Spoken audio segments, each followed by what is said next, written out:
Merci beaucoup. Prenez place. C'est un honneur de vous retrouver ce soir.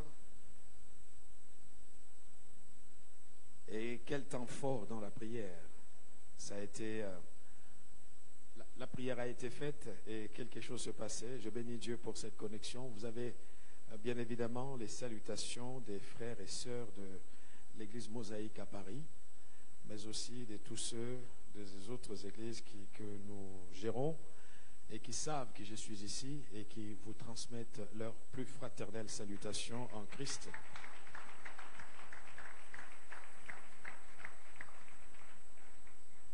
En tout cas, j'ai été béni par ce temps de prière. J'en avais besoin. J'en avais besoin pour moi. J'en avais besoin pour mes projets. J'en avais besoin pour ma vie spirituelle. Et je bénis Dieu parce que c'est un temps très fort. Et réellement, comme l'a dit le pasteur, il s'est passé quelque chose. Il s'est passé quelque chose d'exceptionnel. Et ce soir, j'aimerais simplement apporter un enseignement, après quoi nous allons partir.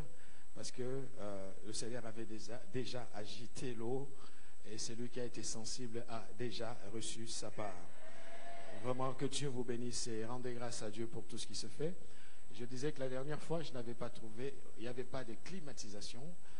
Et quand je rentre ici, je trouve des climatisations et je me dis, c'est vrai que cette église est une église qui vit ce que la Bible dit, de gloire en gloire et de victoire en victoire. Alors si tu es de cette église, tu reçois également cette onction de gloire en gloire et de victoire en victoire. Dieu est avec nous. Amen. Voilà, donc je suis heureux. Et Dorothée, mon fils aussi Emmanuel, samedi prochain, je baptise mon fils. Et c'est une réponse à la prière parce que le grand frère n'était pas baptisé, il réfléchissait. Vous savez comment sont les ados, puis aujourd'hui les jeunes. Il est en train de cogiter, de dire, bon, le baptême, je ne veux pas le faire parce que papa est pasteur. Il a pris son temps et on n'a pas forcé, on est resté cool, hein, on est resté bien et on n'a pas arrêté de lui dire, écoute, ça serait dommage que si nous mourions tous et que le Seigneur revenait, qu'il n'y ait que 3 d'entre nous qui iraient dans la gloire avec le Seigneur et toi loin du Seigneur. Alors il est resté de marbre sans réagir. Il est resté droit dans ses bottes. Mais Dieu nous a fait grâce parce que nous n'avons jamais cessé de prier pour lui. Monsieur aura 19 ans dans quelques mois là. Au mois de juillet, il aura 19 ans. Et il était parti faire une formation. Quand il est revenu, il a dit, ça y est, je vais prendre le baptême. Et donc samedi prochain, je vais le baptiser. Et je bénis Dieu pour cela. Pas samedi de cette semaine, hein, de la semaine prochaine. Amen. Voilà, merci pour ce soutien et ces encouragements. C'est toujours formidable de voir la fidélité des dieux toucher aussi les nôtres. Et je pense aussi que ce Dieu n'est pas que notre Dieu, il est aussi ton Dieu. Et les sujets pour lesquels tu pries, sache que Dieu a entendu ta prière. Ce soir, sans plus tarder, je vous invite à prendre votre Bible dans Luc chapitre 1. Le thème que je veux partager avec nous se trouve au chapitre 1er. Donc, les versets 5 à 25, il est question de la rencontre à l'autel du parfum, ou je vais dire le sous-thème de cet enseignement, c'est la date d'expiration. La date d'expiration, pourquoi? Parce que tout ce qui commence doit finir. Et je voudrais te dire, quelle que soit l'épreuve par laquelle tu es passé, Dieu frappe d'expiration cette situation. Ah, peut-être que tu n'as pas entendu. Tes combats, aujourd'hui, c'est leur date d'expiration. L'ennemi n'a pas le dernier mot. Parce que quel que soit le problème, je me souviens encore, au moment où je partais en Europe, nous utilisions les téléphones Nokia 3310, 10 ou 11, c'est ça, 10, hein? 3310. Est-ce que quelqu'un a 3310 dans la salle? Personne, hein? Ah, vous avez 3310? Ah, j'aimerais le racheter parce que c'est un téléphone qui me rappelle beaucoup de choses. Vous savez, tout ce qui commence a une fin. Et ce soir, la parole que j'aimerais partager avec nous, pour laquelle vraiment je suis venu jusqu'ici à partager avec vous ce soir, c'est qu'il y a une date d'expiration à ton combat. Nous lisons dans Luc chapitre 1, verset 5. du temps d'Hérode, roi de Judée, il y avait un homme sacrificateur nommé Zacharie de la classe d'Abia. Sa femme était d'entre les filles d'Aaron, elle s'appelait Élisabeth. Tous deux étaient justes devant Dieu, observant d'une manière irréprochable tous les commandements et toutes les ordonnances du Seigneur. Ils n'avaient point d'enfants parce qu'Élisabeth était stérile et ils étaient l'un et l'autre avancés en âge. Or, pendant qu'il s'acquittait de ses fonctions devant Dieu, selon le tour de sa classe, il fut appelé par le sort, d'après la règle du sacerdoce, à entrer dans le temple du Seigneur pour offrir le parfum. Toute la multitude du peuple était dehors en prière à l'heure du parfum. Alors un ange du Seigneur apparut à Zacharie et se tint debout à droite de l'autel des parfums. Zacharie fut troublé en le voyant et la frayeur s'empara de lui. Mais l'ange lui dit, « Ne crains point, Zacharie, car ta prière a été exaucée. Car ta prière a été exaucée, ta femme Élisabeth t'enfantera un fils et tu lui donneras le nom de Jean. Il sera pour toi un sujet de joie et d'allégresse et plusieurs se réjouiront de sa naissance. Car il sera grand devant le Seigneur. Il ne boira ni vin ni liqueur enivrante et il sera rempli de l'Esprit Saint dès le sein de sa mère. Il ramènera plusieurs fils d'Israël au Seigneur, leur Dieu. Il marchera devant Dieu avec l'esprit et la puissance d'Élie pour ramener les cœurs des pères vers les enfants et les rebelles à la sagesse des justes afin de préparer au Seigneur un peuple bien disposé. Zacharie dit à l'ange, « À quoi reconnaîtrai-je cela? Car je suis vieux et ma femme est avancée en âge. » L'ange lui répondit, « Je suis Gabriel, je me tiens devant Dieu, j'ai été envoyé pour te parler et pour t'annoncer cette bonne nouvelle. Et voici, tu seras muet et tu ne pourras parler jusqu'au jour où ces choses arriveront, parce que tu n'as pas cru à mes paroles qui s'accompliront en leur temps. » Cependant, le peuple attendait Zacharie, s'étonnant de ce qu'il restait si longtemps dans le temple. Quand il sortit, il ne put leur parler et ils comprirent qu'il avait eu une vision dans le temple. Il leur faisait des signes et il resta muet. Lorsque ces jours de service furent écoulés, il s'en alla chez lui.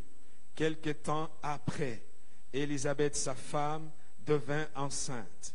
Elle se cacha pendant 5 mois, disant, « C'est la grâce que le Seigneur m'a faite, quand il a jeté les yeux sur moi pour ôter mon opprobre parmi les hommes. » Amen. Seigneur, merci pour cette parole. Je te demande vraiment de nous aider à en retirer une pensée, une direction, une orientation, quelque chose que tu veux nous communiquer. Seigneur, que ta présence vraiment nous aide à partir d'ici avec une pensée bien forte, une direction parce que nous en avons besoin en ces temps qui sont particuliers. Je prie pour quelqu'un qui est arrivé dans ce lieu avec ce désir de te rencontrer.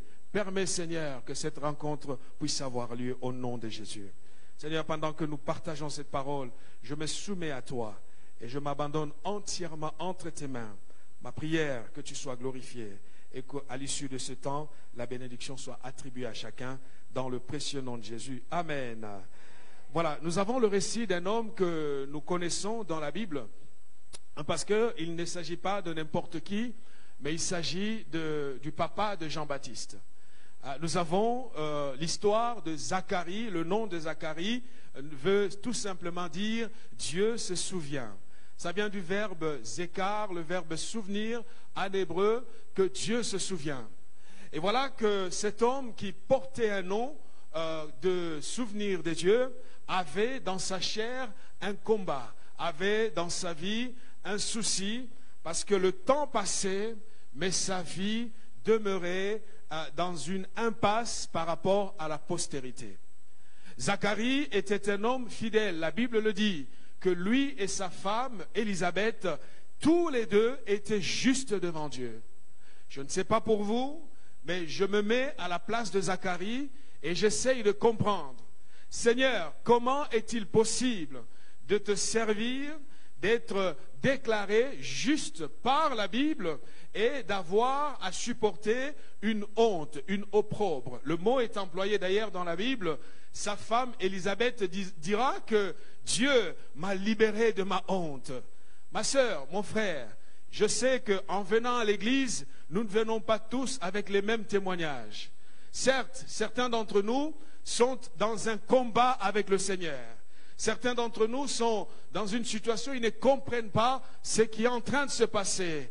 Mais ce que j'aime avec Zacharie, c'est que Zacharie n'a pas lâché la main de Dieu malgré ses combats. Zacharie n'a pas lâché la main de Dieu. Zacharie était à son poste, à son service. Il aurait pu dire, ça fait des années que j'attends. Ma femme est devenue âgée. Lorsqu'on parle de devenir âgée, en d'autres termes, comme ce fut le cas d'Abraham et de Sarah, Élisabeth et Zacharie n'avaient plus de désirs charnels. Alors comment croire que le Dieu qui a promis suscitera quelque chose pour que la promesse soit réalisée? J'aimerais nous dire ce soir, rien n'est impossible à notre Dieu. Même là où le désir s'est éteint, Dieu a la capacité de le réactiver. Même là où l'aspiration a cessé, Dieu est capable de faire renaître quelque chose. 3 choses que j'aimerais partager avec nous, c'est que quand Dieu se souvient, premièrement, c'est parce que Dieu veut faire cesser notre épreuve. Ah, ce soir, je suis là pour te dire que Dieu se souvient de toi. Ne pense pas que Dieu ne te voit pas. Dieu te voit. Dieu connaît ta réalité. Dieu connaît tes combats. Dieu voit tes larmes. Et il dit ce soir, il se souvient de toi. Zacharie avait la force de caractère qui caractérise tous les hommes. Le pasteur nous a parlé de cette détermination qu'a ce chien, le bulldog. C'est un chien qui est déterminé. Et rien qu'à voir son allure, vous êtes tout de suite intimidé. Et je sais que quand le diable voit ta face, il reconnaît que quelque chose se passe dans ta vie. Tu es un homme, tu es une femme qui ne lâche pas. Zacharie nous apprend que nous ne pouvons rencontrer Dieu en dehors de son cadre. Et c'est très très important. La Bible dit ce jour-là, Zacharie est allé servir. Oh, il aurait pu dire, aujourd'hui je ne vais pas aller dans le temple. Mais il ne savait pas ce que Dieu lui réservait ce jour-là. Frères et sœurs, Dieu agit de façon extraordinaire dans les jours les plus ordinaires. Parfois nous pensons qu'il viendra avec un cortège d'annonces. J'aimerais te dire, sois prêt, quel que soit le moment. Ne baisse pas les bras, ne lâche pas la main de Dieu. Zacharie était là. Alors j'imagine ce qu'il pouvait se dire en disant, Seigneur, mais quand je regarde tel autre collègue, sacrificateur, je vois chez lui des très grandes choses. Pourquoi dans ma vie, pourquoi dans ma maison, il ne se passe rien? Vous savez, nous pouvons dire nos problèmes au monde entier, mais la meilleure chose à faire, c'est de comprendre qu'aucun homme n'a la solution durable à notre problème. La meilleure solution vient de l'Éternel, notre Dieu. Zacharie était là, tel que tu es venu, avec ce problème, avec ce souci. Mais je vais te dire une chose, tu es au bon endroit. Tu es au bon endroit. Parce que c'est ici, ce soir, que Dieu a pris la décision de te rencontrer. Zacharie est arrivé, il est entré dans le temple. Et il était assis, attendant que le sort soit, désigne quelqu'un. Et vous savez, ça n'était pas prévu que ça serait forcément lui. Et là, ce jour-là, comme Dieu avait déjà pensé à lui, comme Dieu avait déjà prévu des choses pour lui, le sort va tomber sur Zacharie. Vous savez une chose, lorsque Dieu nous désigne, quelles que soient les circonstances, la désignation de Dieu va finir par toujours se réaliser. Peu importe les circonstances, peu importe les problèmes que nous vivons, peu importe les réalités par lesquelles nous passons, quand Dieu te désigne, personne ne peut changer ce choix-là. Sois déterminé, fais confiance à Dieu et surtout ne lâche pas la main de Dieu. Vous savez, si on lâche la main de Dieu, je ne sais pas quelle autre main nous irons tenir. Il n'y a que la main de Dieu qui a la capacité de transformer notre quotidien en quelque chose de glorieux. Et pourquoi Dieu a-t-il ce jour-là désigné Zacharie? Dieu désigne Zacharie ce jour-là, comme on peut le voir, au verset 7, il est dit, ils n'avaient point d'enfants. On parle de Zacharie et de sa femme, parce qu'Élisabeth était stérile. Vous savez, peut-être que quelqu'un peut dire, les médecins ont déjà parlé. Mais j'aimerais te dire, même si les médecins ont déjà dit que ce cancer est en phase terminale, il n'y a que Dieu, dans des moments pareils, qui pourra inverser la tendance. Élisabeth était stérile. Élisabeth n'avait plus 30 ans. Élisabeth n'avait plus 40 ans. La Bible précise, ils étaient avancés en âge. Et d'ailleurs, ça va être le souci de Zacharie, de dire, Seigneur, je veux bien croire, mais comment cela va-t-il se passer? Cher ami, Dieu a ses propres méthodes pour nous étonner. Dieu n'emprunte pas forcément les méthodes qui sont connues par les hommes. J'aimerais te dire, si tu crois, tu verras la gloire de Dieu. Si tu crois, tu verras cette gloire. Élisabeth était stérile, et c'était le verdict. C'était la réalité de ce qu'elle était, de ce qu'elle vivait. Mais ce que j'aime avec le Dieu que nous adorons, même là où on nous a déclaré stériles, Dieu est capable de nous donner l'enfant. Même là où on nous a déclaré maudits, Dieu a la capacité de changer la malédiction en bénédiction. Et si ce soir, tu es arrivé avec cette déception, laisse-moi te dire, l'Éternel, ton Dieu, te déclare déjà béni. Quand Dieu te bénit, personne d'autre ne peut te maudire. Et j'aime ce récit, parce que là, tous les deux arrivent. Et ce que j'aime avec Zacharie, c'est que Zacharie a compris que la fidélité paye toujours. Zacharie a compris cela. Et mon ami, j'aimerais te dire que la fidélité paye toujours. Ah, je n'ai jamais vu un homme ou une femme faire confiance à Dieu et être déçu. Dieu ne commencera pas avec toi. Le Seigneur est celui qui est fidèle jour après jour. En tout temps, il est fidèle. N'oublie pas, quand Dieu se souvient, ça n'est pas pour dire, écoute, je n'ai pas la possibilité de le réaliser. Quand Dieu se souvient, c'est parce qu'il veut faire cesser ton épreuve. Ce soir, finis le problème qui t'embête. Ah, si tu le reçois, tu le verras. Ce soir, finis la situation dans laquelle tu te trouves. Parce que le Dieu de victoire, c'est Dieu que nous venons à qui nous venons de crier, a la capacité de transformer les jours ordinaires en jours extraordinaires. Zacharie arrive. Et vous savez ce qui est intéressant dans le récit? Zacharie rencontre l'ange de l'Éternel, l'ange Gabriel, à l'endroit où le parfum devrait être offert, devrait être là où on devait verser du parfum pour que le feu soit toujours sur l'autel. J'aimerais dire que peut-être que quelqu'un, on sait peut-être qu'il y a des gens qui sont tellement habitués à voir Dieu selon un certain angle. Mais ce que j'apprécie ici, c'est que le Seigneur est le Dieu qui récompense toujours la fidélité. Parce que malgré les soucis qu'il avait, Zacharie était là. J'imagine Zacharie en train d'offrir le parfum. Ah, peut-être qu'il y avait un rituel qu'il fallait faire. Et il est en train de le faire, en le faisant toujours dans son cœur, en se disant, Seigneur, je sais que mon jour arrive. Seigneur, je sais que tôt ou tard, tu me visiteras. Mon ami, mon frère, ma sœur, toi qui sers le Seigneur, ici dans cette église ou ailleurs, je veux te dire ce soir, tiens bon la main de Dieu. Ne lâche pas cette main. N'abandonne pas cette main parce que le Seigneur, ton Dieu, ce soir, a prévu quelque chose pour toi.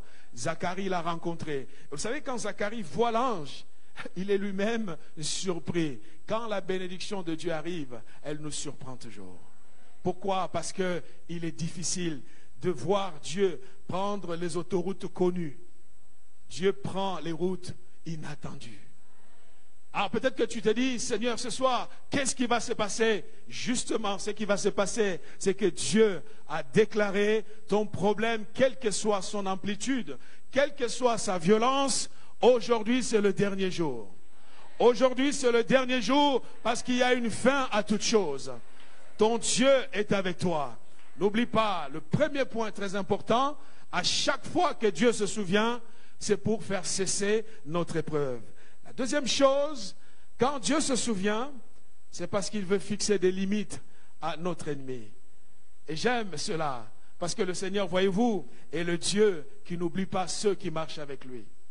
Alors parfois on dit, Seigneur, je vois que tu as béni ma sœur, je vois que tu as béni mon frère. Et moi, entends tout ce qu'on me dit. Comment pourrais-je faire? Quel sera mon sort? Mon ami, ce soir, tu dois l'entendre, tu dois le savoir, que quand Dieu se souvient, il fixe des limites. Pourquoi? Parce que Dieu aime sécuriser la bénédiction qu'il nous accorde. La Bible déclare, c'est la bénédiction de l'Éternel qui enrichit. Dieu ne la fait suivre d'aucun chagrin. Nous connaissons l'histoire de Jacob dans Genèse chapitre 31. Les versets 22 à 25 nous expliquent ce que nous connaissons. Jacob était parti travailler chez son oncle Laban. Et pendant 20 années de travail, Jacob avait été exploité par pas quelqu'un d'extérieur, mais un membre de la famille. Ah, peut-être que quelqu'un vit des injustices dans sa propre famille. Laisse-moi te dire, Dieu voit cela. Peut-être que quelqu'un vit des injustices dans son entourage. Mais laisse-moi te dire, le Seigneur voit. Et quand Dieu voit, ça n'est pas pour juste voir. Quand Dieu voit, c'est parce qu'il y a quelque chose qu'il a prévu. Nous l'avons lu dans Exode chapitre, nous pouvons le lire dans Exode chapitre 2. Et c'est intéressant de voir ce que la Bible nous dit. Exode chapitre 2, versets 23-25. Longtemps après, et quel que soit le temps que l'épreuve dure, il y a toujours un temps où Dieu se souvient. Et quand le temps où Dieu se souvient arrive, le Seigneur est capable de bouger toutes les lignes pour arriver jusqu'à toi. Longtemps après, le roi d'Égypte mourut et les enfants d'Israël gémissaient encore sous la servitude. Et ils poussaient des cris. Ces cris que leur arrachait la servitude montèrent jusqu'à Dieu. Dieu entendit leur gémissement et il se souvint de son alliance avec Abraham, Isaac et Jacob. Dieu regarda les enfants d'Israël et il en eut compassion. Nous avons ici le récit qui nous montre que quand Dieu se souvient, il active également un plan de secours. Dieu ne peut pas seulement voir et se contenter de voir la situation. Quand il se souvient, il active un plan de secours. Il a dit, tellement mon peuple, on lui arrache des cris, les cris que lui arrache cet esclavage, aujourd'hui je me souviens, je viens à lui. Ma sœur, mon frère, je vais te dire, il n'y a pas de cris qui n'arrivent jamais aux oreilles de l'Éternel. Dieu entend les cris, Dieu voit les larmes et Dieu voit la situation dans laquelle tu te trouves. Jacob, je disais, était chez Laban, son oncle, son propre oncle. Et pendant des années, Jacob a travaillé, Jacob a servi, Jacob a mérité des choses. Mais Jacob, nous savons qu'il n'était pas que saint, parce qu'après, ce n'est qu'après que son nom va changer. Jacob va prendre la décision, avec la bénédiction de l'Éternel, bien sûr. Le temps est arrivé pour Jacob de partir de là. Nous sommes dans Genèse 31, versets 22 à 25. La Bible dit, le 3e jour, Laban a appris que Jacob est parti. Et quand Jacob est parti, pour Laban, c'était une grande perte. Il s'était dit, mais que deviendrai-je? Ce garçon est parti de chez moi avec mes enfants, avec mes petits-enfants. Il va falloir faire quelque chose. Nous sommes au verset 22 de Genèse 31. Le 3e jour, en annonçant à Laban que Jacob s'était enfui. Alors Laban prit avec lui ses frères, le poursuivirent cette journée de marche et l'atteignit à la montagne de Galade. Mais Dieu apparut la nuit en songe à Laban, l'Araméen, et il lui dit, garde-toi de parler ni en bien ni en mal. Oh, verset 25, Laban atteignit donc Jacob. Jacob avait dressé sa tente sur la montagne. Laban dressa aussi la sienne avec ses frères sur la montagne de Galade. Ici, nous avons un récit extraordinaire. Laban est fâché. Pourquoi? Parce que,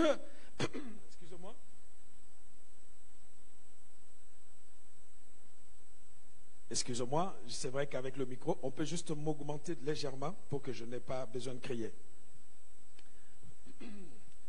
Nous sommes au verset 24. La Bible dit, mais Dieu apparut la nuit en songe à Laban, l'Araméen, et il lui dit, garde-toi de parler à Jacob ni en bien ni en mal. Laban était désemparé parce que Jacob était parti de la maison. Et en partant, Jacob est parti avec toutes les richesses qui lui revenaient. Vous savez, je vais te dire une chose. Tant que l'ennemi pense te garder à vie, c'est qu'il oublie, c'est qu'il y a un temps pour la date d'expiration. C'est-à-dire, il n'y a pas de lien éternel. J'aimerais dire à quelqu'un, il n'y a pas de lien éternel. Il y a une fin à toute chose. Ce jour-là, Laban se réveille et il ne comprend pas ce qui vient de se passer. Oh, que ce soir, tes ennemis ne comprennent pas ce qui va se passer. Il se dit, mais qu'est-ce qui vient de se passer? Comment est-ce possible? J'ai fait un tel acte. J'ai laissé partir Jacob. Mais qu'est-ce que je deviendrai? J'aimerais te dire, si l'ennemi prend le malin plaisir à te maintenir en esclavage, c'est parce qu'il sait que tu es un bénéfice pour lui. Il dit, mais il faut le rattraper. Mais la bonne nouvelle est que même si l'ennemi tente à nous rattraper, lorsque le temps d'expiration arrive, il y a une confusion dans le camp de l'ennemi. Ah, j'aimerais te dire ce soir, la confusion est dans le camp de ton adversaire. Il ne comprendra pas. Ah, j'aime ces dieux. J'aime ces dieux. Au verset 24, Laban tente de se ressaisir. Il dit, mais non, il va falloir faire quelque chose. Et il prend avec lui sa suite. Ils suivent Jacob avec ses femmes et les enfants. Et la nuit, et c'est ça qui est formidable, parce que la nuit, Dieu lui-même va dire, il faut que j'intervienne. Alors vous savez, Jacob ne savait pas ce qui arrivait, mais Dieu sait et Dieu voit. J'aimerais te dire, même si tu ne le vois pas, mais ton Dieu voit ce qui arrive. Et la nuit, le Seigneur se lève et dit, écoute, Laban, je t'interdis. Je t'interdis de parler ni en bien ni en mal. En d'autres termes, quand le combat est à un niveau plus élevé, il n'y a que les gens plus élevés qui peuvent gérer ce conflit. Jacob avait certainement des portes ouvertes, comme on peut le dire aujourd'hui. Mais le Dieu de son père, ce soir-là, cette nuit-là, s'est levé et il a tranché. Je peux imaginer la déception de Laban. Il s'est dit, mais comment est-ce possible? Mon ami, j'aimerais te dire que les combats, nos combats, ne sont pas en réalité nos combats. Nos combats sont les combats de l'Éternel. J'aimerais te dire que même si les sorciers, même si les puissants de ce monde, même si les magiciens, parce que si vous ne saviez pas, Laban était un magicien tout en étant l'oncle de Jacob. Mais une chose est vraie, si l'enfant ne peut se protéger, il existe le Dieu du père de l'enfant. Vous savez, il y a quelque chose qui se passe dans les alliances avec Dieu. On peut dire, mais pourquoi Dieu se présente au nom du père de Jacob? Parce qu'il savait qu'il peut y avoir des portes ouvertes. Voilà pourquoi je vis ma vie en étant en paix. Je n'ai pas peur. On peut me sortir toutes les théories que vous voulez, mais je sais le Dieu du Père que j'adore. Je sais mon Dieu, comment il est et qu'est-ce qu'il peut faire. Un jour, je disais à mes enfants, vous savez, la beauté d'être enfant de pasteur, je sais que c'est difficile. Moi, je ne suis pas fils de pasteur, donc il n'y a pas de référence, vous voyez. Mais les enfants de pasteur, je ne sais pas ici, mais sous d'autres cieux, ils n'aiment pas l'église. Ils n'aiment pas le ministère. Parce que déjà, ils voient tellement comment les papas sont critiqués, comment les papas vivent le ministère. Poser la question aux enfants de pasteurs, ils se tiennent toujours à distance. Alors quelqu'un va dire que le diable les attaque. Je pense que c'est bien et c'est peut-être aussi à cause des chrétiens que les enfants de pasteurs n'aiment pas le ministère. Et je dis à mes enfants, une chose est vraie, le Dieu que je prie, même si vous êtes dans votre folie de jeunesse, même si vous êtes sur vos voies où vous vous cherchez, il y a des parents d'adolescents dans la salle? Levez votre main, c'est difficile. Hein? Vous n'êtes pas d'accord avec moi? Mais voilà, je pensais que vous allez me soutenir. C'est difficile. Mais une chose est sûre, même si c'est difficile, mais le Dieu que j'adore apporte la protection à mes enfants. Oh, ils peuvent être 10 dans un véhicule. Si ça se renverse, je sais que Dieu ne me plongera pas dans la tristesse. Parce que le Dieu que j'adore est le Dieu qui est fidèle. Laban, garde-toi. Garde-toi de parler en bien ni en mal. Qu'est-ce qui lui parle comme ça? Mais c'est le Dieu du Père de Jacob. Frères et sœurs, n'ayons pas peur. Quand Dieu se souvient, je sais qu'il a fixé des limites autour de moi. Lève ta tête, marche avec foi, marche avec confiance. Et ne te laisse pas intimider par l'ennemi. Amen. Vous savez, quand les limites sont fixées, c'est parce que Dieu veut préserver. Parce qu'il est le Dieu qui bénit. Parce qu'il est le Dieu qui protège. Parce qu'il est le Dieu qui veille pour que la promesse soit pleinement réalisée. La troisième chose qu'on retrouve, et c'est là que nous allons terminer avec l'histoire de Zacharie, c'est que le Seigneur se souvient. Verset 18, nous lisons. Zacharie dit à l'ange, « À quoi reconnaîtrai-je cela? Car je suis vieux. Ma femme est avancée en âge. » Vous savez que la Bible ne nous dit pas les choses de manière crue. Quelquefois, oui, mais la Bible donne un résumé. Ce que dit Zacharie ici est très, très profond. Il voit l'ange, il a peur. L'ange lui dit, non, n'aie pas peur, ta prière a été exaucée. Zacharie se sent en confiance et ils engagent l'échange. Et Zacharie de dire, à quoi reconnaîtrai-je? Zacharie a besoin d'un signe. Comment je saurai? Frères et sœurs, lorsque nous nous permettons de douter, nous nous exposons également à des mesures plus radicales parce que nous avons un Dieu qui nous aime tant.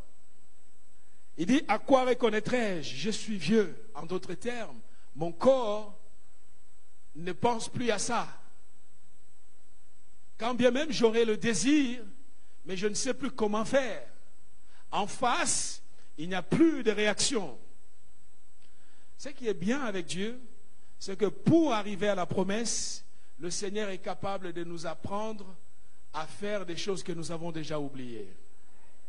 En d'autres termes, Dieu est capable de nous sortir de notre zone de confort pour nous pousser vers des chantiers nouveaux. Il dit, je reconnaîtrai comment?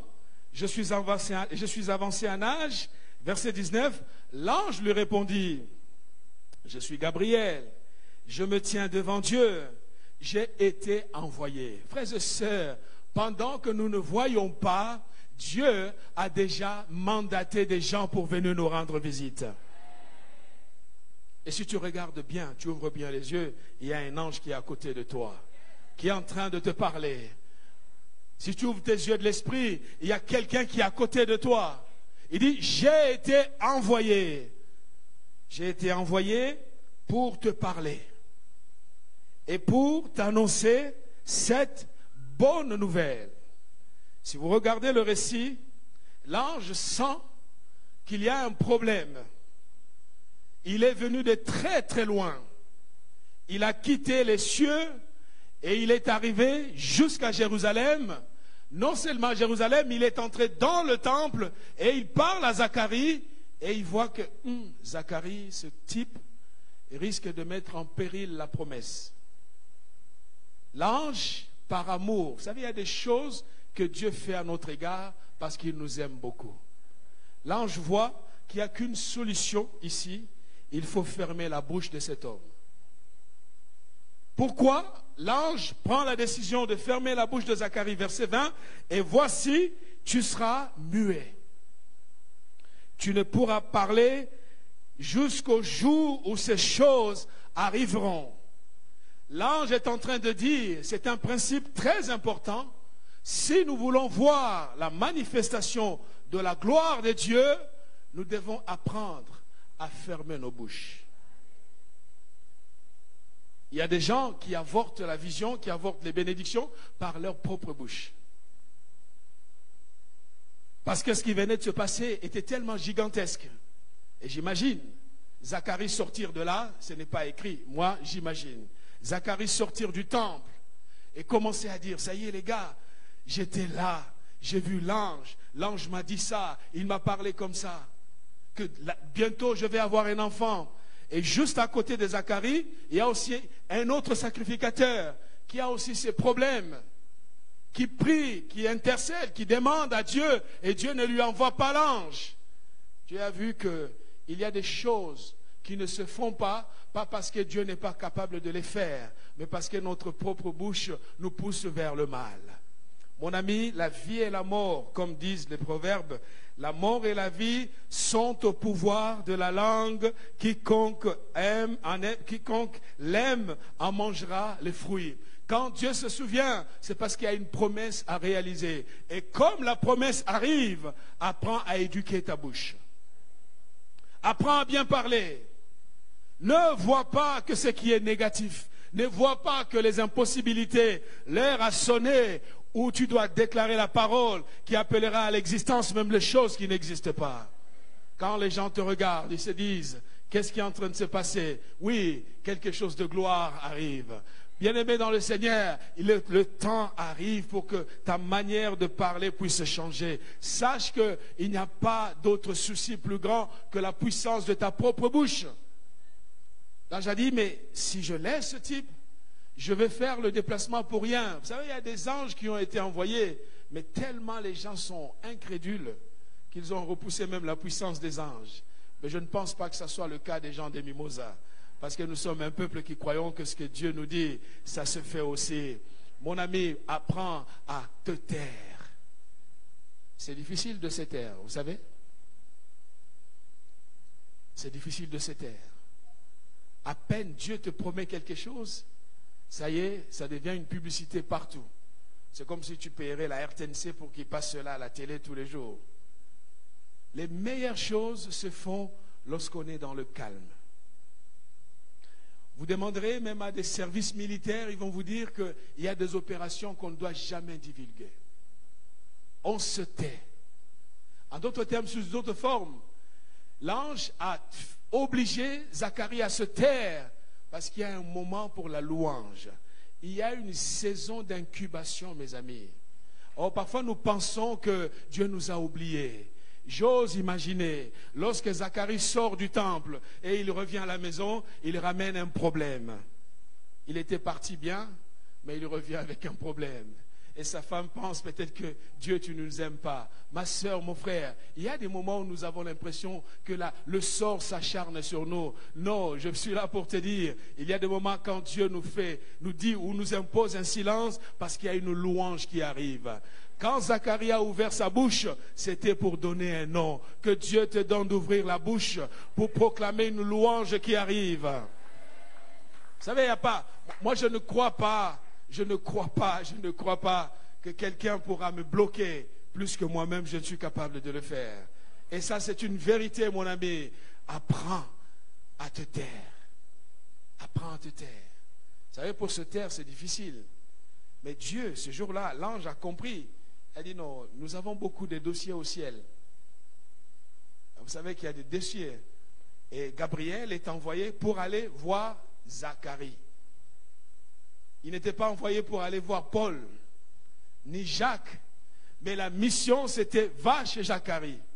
Et si Zacharie avait commencé par faire la publicité, il y a des bénédictions qui arrivent et certains sont tellement orgueilleux, à force de tellement parler, ils suscitent des combats. Moi, j'ai compris une chose, plus on parle de soi, plus on s'attire des soucis, des problèmes et des problèmes. Cette saison, c'est la saison où il faut incuber. Il faut laisser travailler la promesse. C'est au 5e mois que sa femme, Élisabeth, se rend compte, mais Dieu m'a fait une chose pareille. Elle est allée se cacher. Pourquoi? Parce que quand la bénédiction arrive, elle vient toujours avec des surprises. Chers amis, nous tous qui servons Dieu, tenons bon. Tenons bon. Et ne boycottons jamais le Seigneur. Zacharie avait un problème dans son cœur, mais il n'a jamais boycotté Dieu. Dieu le voyait frustré, Dieu le voyait fâché. C'était dans son cœur. Le temps passe, mais Zacharie était là. Si nous ne sommes pas dans la présence de Dieu, où irions-nous encore? Quelle que soit la situation, quelles que soient les épreuves, quel que soit le retard, une chose est vraie, Dieu n'est jamais en retard. Et ce que j'aime ici, avec ce récit, c'est que Dieu va donner à Zacharie et à Élisabeth l'enfant le plus prestigieux. Il n'y avait que 2 personnes. La seule personne pour qui Jésus avait un grand respect, c'est Jean-Baptiste. Vous savez, les choses qui tardent, quand Dieu nous visite, il nous donne avec bonus. Il y a toujours un rattrapage. Ma soeur, ça tarde, mon frère, ça tarde, mais sache que c'est en train d'arriver. Ça tarde, mais quand ça va arriver avec une célébrité, avec une renommée. Élisabeth, la stérile, a donné à la communauté humaine l'homme le plus grand de tous les hommes qui existent sur terre. Je vais te dire en terminant, sois patient. Amen. Ne te fatigue pas. Ne te décourage pas. Dieu se souvient toujours. Toujours. Peut-être que tu penses qu'il a oublié. Dieu n'est pas frappé d'amnésie. Il n'a pas de problème d'Alzheimer. Dieu comprend et Dieu a une bonne mémoire. Il se souvient toujours de toi. Dis à ton ami, Dieu se souvient de toi. Ah, dis-le-lui fort, Dieu se souvient de toi. Maintenant, dis-lui, Dieu se souvient de moi ce soir. Ah, tu ne le dis pas avec conviction. Dis-le-lui, Dieu se souvient de moi ce soir. Et la 3e chose, dis-lui, j'attends une grande bénédiction qui arrive. Et la 4e chose,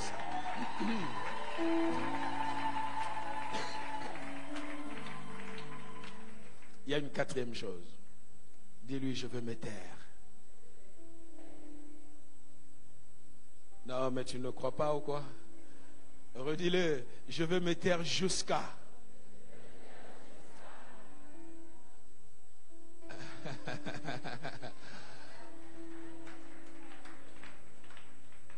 Dis-lui, je veux me taire jusqu'à. Vous savez, Dieu ne nous fait pas taire pour toujours. On va se taire pour un moment seulement, ok? Pendant ce temps, il se passe quelque chose. L'incubation, ça travaille, ça arrive. Et la prochaine fois que tu vas ouvrir la bouche, ça sera pour louer l'Éternel. Que Dieu vous bénisse.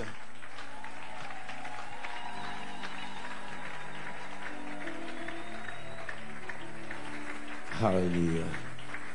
Tenons-nous ensemble debout. Nos mains sont légèrement levées dans la présence de Dieu. Oh, je crie à toi.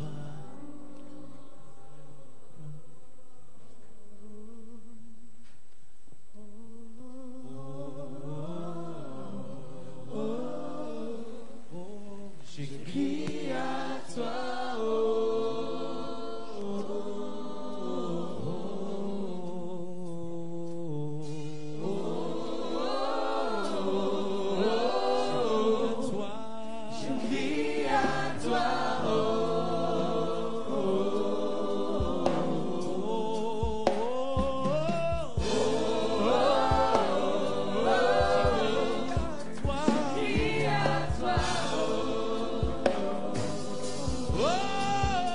Que Dieu se souvienne de toi.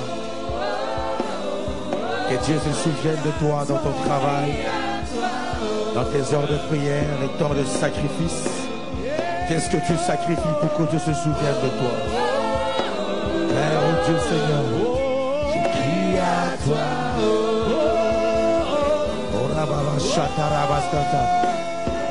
Nous déclarons, Seigneur, la carte d'expiation, Seigneur, de gloire au Père. Tout ce combat, ces réalités, Seigneur. Shatarabasoto. Il t'écoute. Dis à Dieu comme Zacharie, Seigneur. Souviens-toi de moi, Père. Que Dieu t'exauce. Que Dieu t'exauce. Que Dieu t'exauce.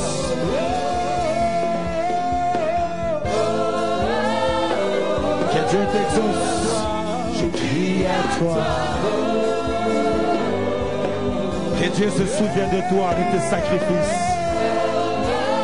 À l'heure de l'offrande, je crie à toi.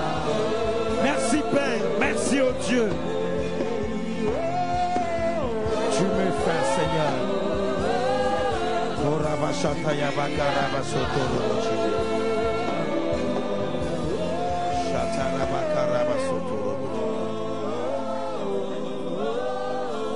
Alors que nous sommes debout,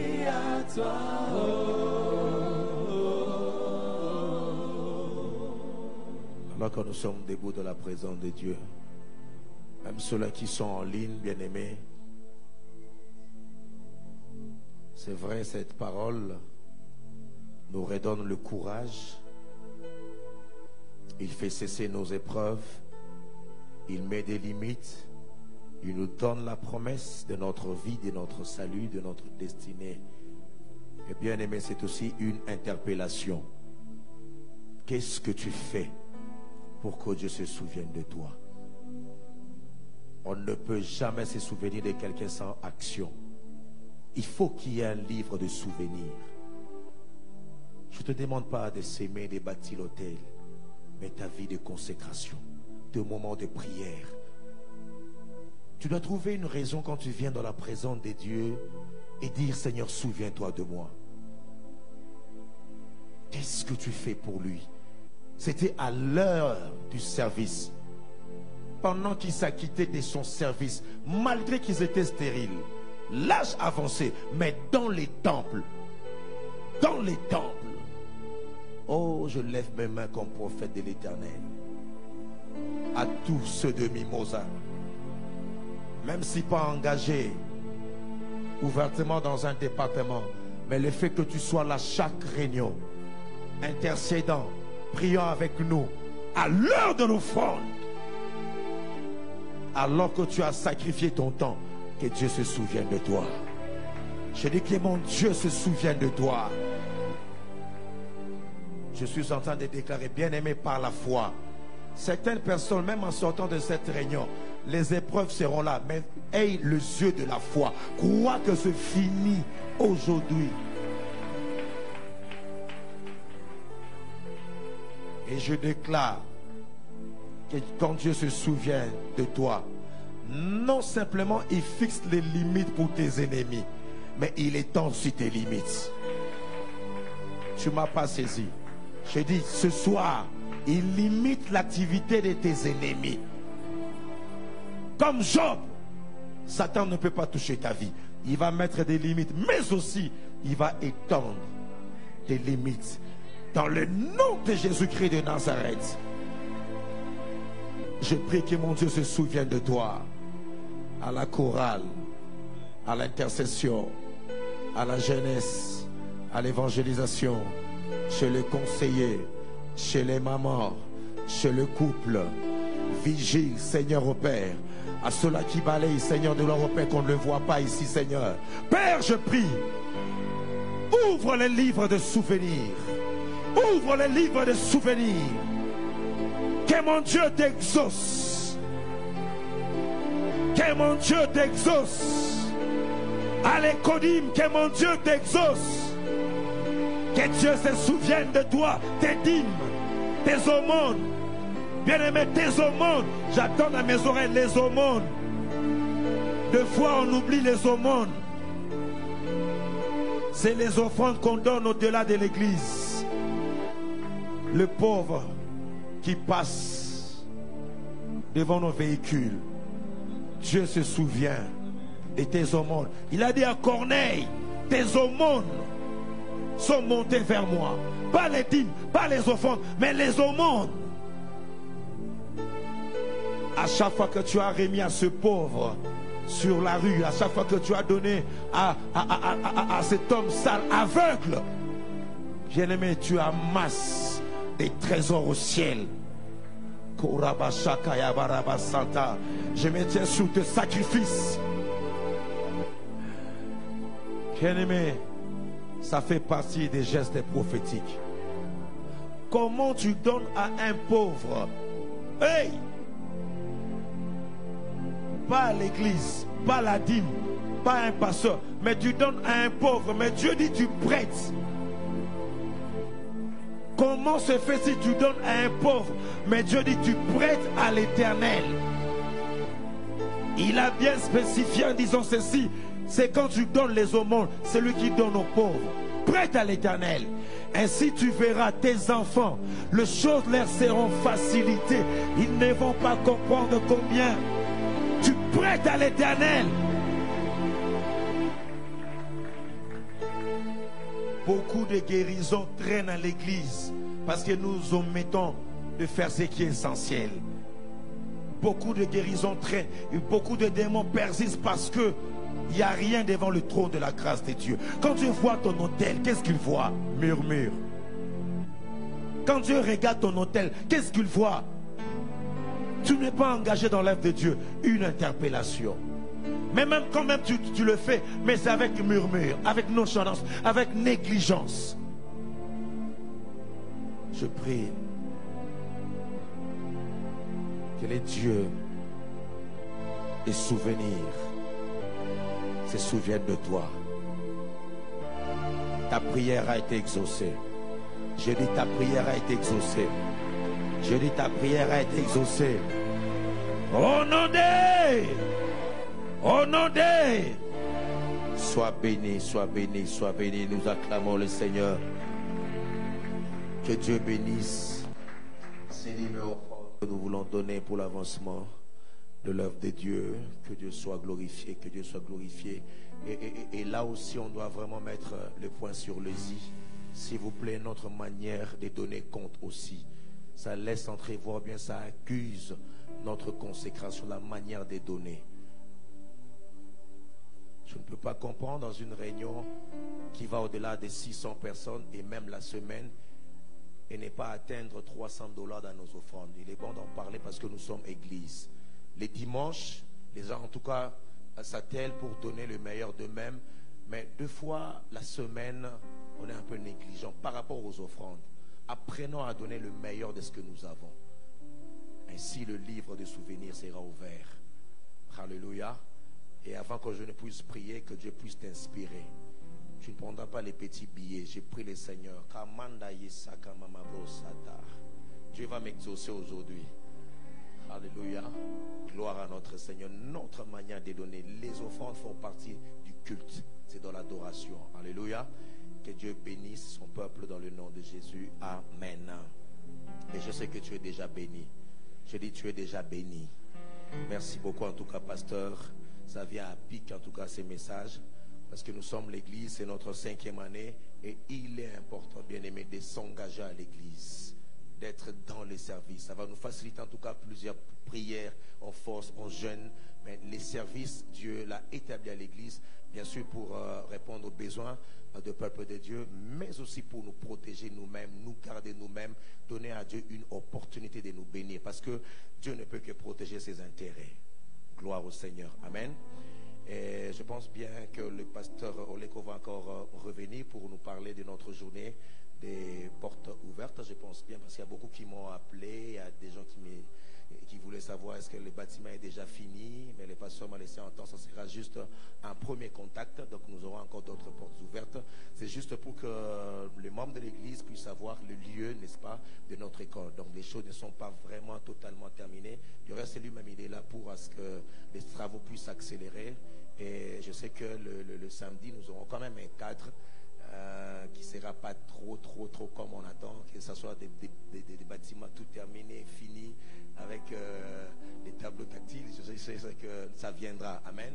Et Dieu va permettre à ce qu'il ferme ta bouche les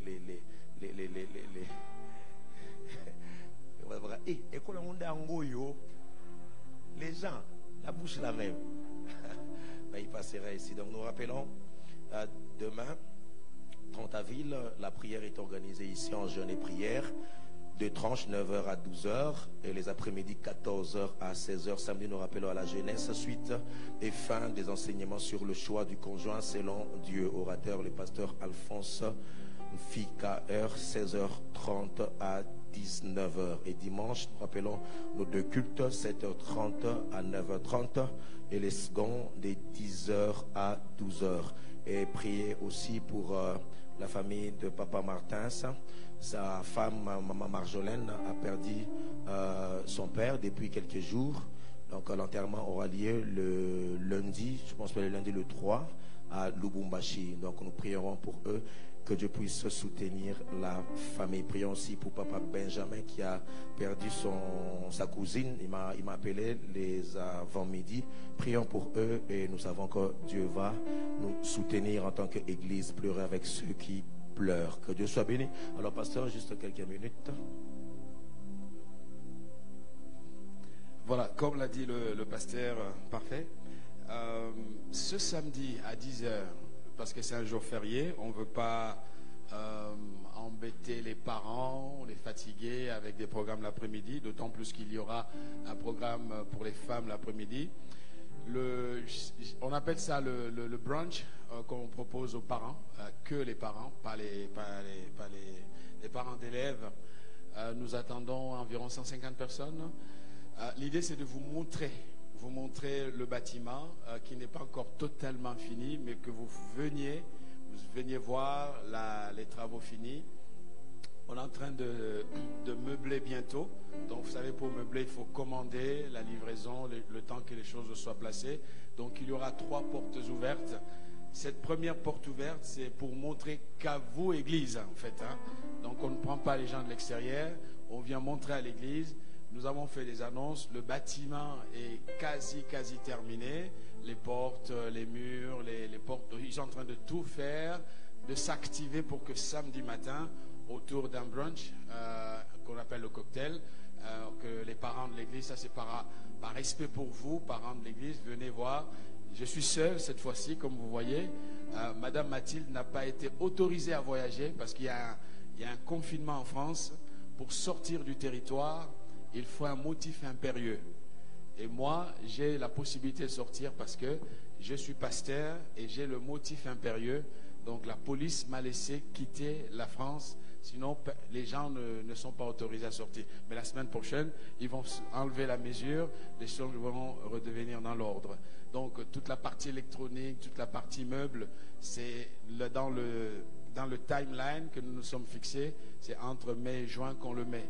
Donc, ce samedi, ne me laissez pas manger seul, chers parents. Venez, on va manger, parler et vous présenter le bâtiment, vous expliquer les premiers éléments de vision de l'école. C'est ça le but, ok? Donc, à samedi à 10h. Merci beaucoup. Que Dieu vous bénisse. On se met debout, c'est fini. Ah, ok, d'accord, on se met debout. Ouais. On va se mettre Et debout. nous rappelons, demain, nous aurons notre nuit de traversée. S'il vous plaît, connectez-vous. C'est demain déjà, 22h, nous serons connectés sur notre page Facebook. Et ce sont des moments en tout cas très bénissants dans la présence de Dieu. Et nous croyons que chacun de nous sera connecté. Donc ne manquez pas, connectez-vous, membres de famille, soyez ensemble. Et Dieu est en train de nous faire énormément du bien durant tous ces temps de nuit de traversée. Donc Dieu vous bénisse. Donc on se retrouve demain en ligne, vendredi 30 avril.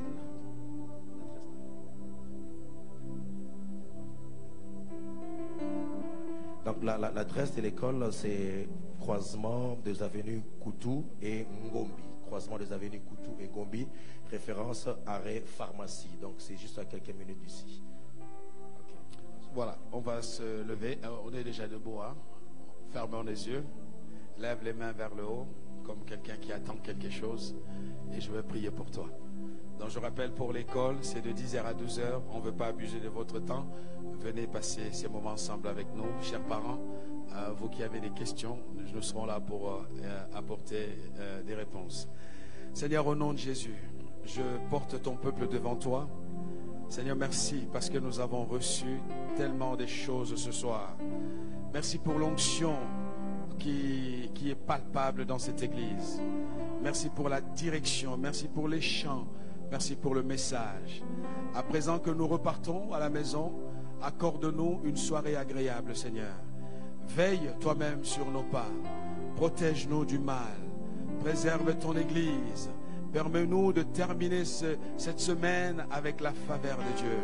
Et dimanche, ici, nous serons là pour célébrer ton Saint-Nom. Mon Dieu, tu as exaucé les prières. Tu as répondu à des interrogations. Voilà pourquoi ce soir, je te recommande ton peuple pour que tu veilles sur lui. Oh, toutes flèches enflammées, toute arme forgée contre nous, nous la neutralisons au nom de Jésus. Nous proclamons la victoire de l'Éternel. Et nous savons que toi, Seigneur, tu es avec nous et tu guides nos pas. Veille et accompagne ton peuple au nom de Jésus. Amen. Merci beaucoup.